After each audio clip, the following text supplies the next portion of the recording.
Çalışmışkən dedim videoda çəkim. Çalışacağım qısa edeyim, amma nə qədər qısa edə bilsəm. Deməli, İsra surəsinin 85-ci ayəsində deyir ki, bəs ruh haqqında səndən soruşan olanda, yəni de ki, məlumat məhduddur da, yəni çox az bir bilgi var.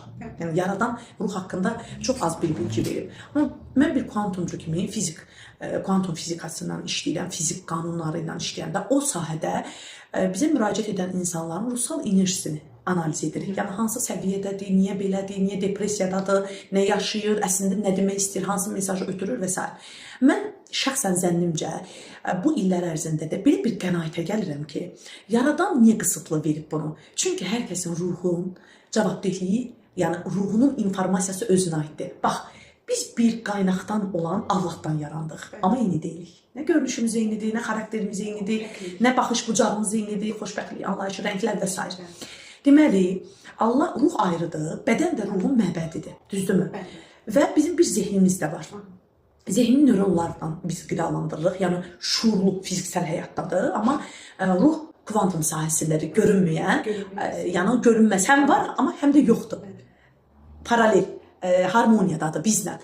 İndi bir şey qeyd edim. Allah Quran-ı Kərimə ilk indirdiyi surə İqra surəsidir. Quran-ı Kərimdə düzdür, birinci yerdə olmasa da deyir, oxu, öyrən, öyrət, araşdır.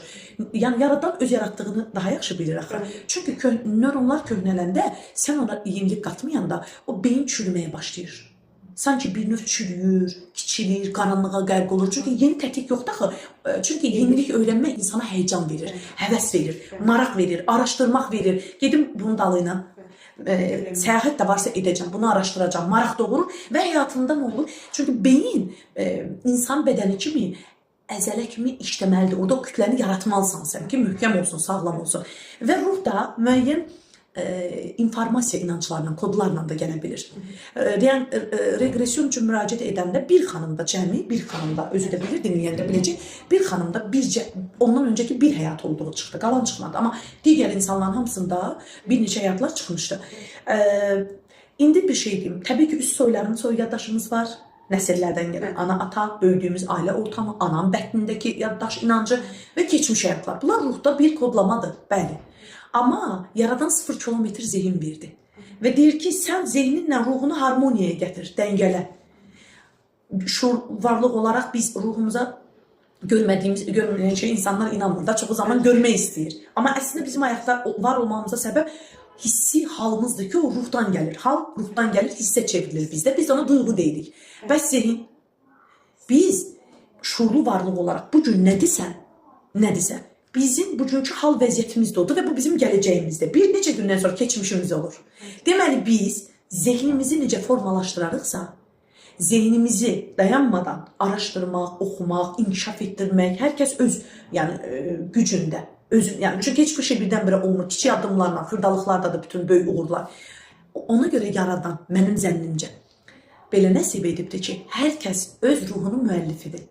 Ruhun qaynağı Allahdır, onun yaradıcısı odur.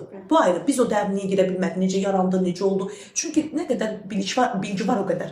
Amma əminliklə deyirəm ki, ruhun yöneticisi bizim zehnimizdə. Bura nə qədər sağlam olsa, sənin ruhu işığa atacaq, ya nur əsması kimi parıldayacaq və çox şanslı, mükəmməl birinə çevriləcəksən. Yox, sən yenilikləri, yəni zehni qidalandırmadıqca yeniliklərlə o çürüməyə başlayacaq. Və köhnə informasiyalar səni xoşbəxt etməyəcək. O zaman depressiya, boşluq, mutsuzluq və s. həmin şeylər baş verəcək sənin həyatında. Necə həll edim, necə çıxış yolu tapım. Ona görə çox gözəl bir deyim var ki, zehni kontrol altında saxlasan, sən onun sahibi olub, istədiyin kimi yönədəcəksən. Hər şey mükəmmələ doğru gedəcək zaman içində. Amma məsuliyyətsizlik edib, buraxsan o zehni, o heyvaniləşəcək və o nəfsə əmmarəyə məhkumdur. Yəni, nəfsə əmmarə bizim sol tərəfimizdədir və onun qatları var. Və öz cəhənnəmli insan həm bu dünyada özü yaradır, həm də o biri dünyayı hazırlaşdırır, hazırlıq edir. Demək ki, ruhun, hər kəsin ruhunu açıqlaması özündədir. Özündədir. Yəni, bundan başqası yoxdur. Və ona gedəndə də yaradana onu təhvil verəcək və yaradan da deyəcək ki, mən sənə zehin verdim, indi görüm necə bunu yönətdim, bu imtihandan necə keçdim.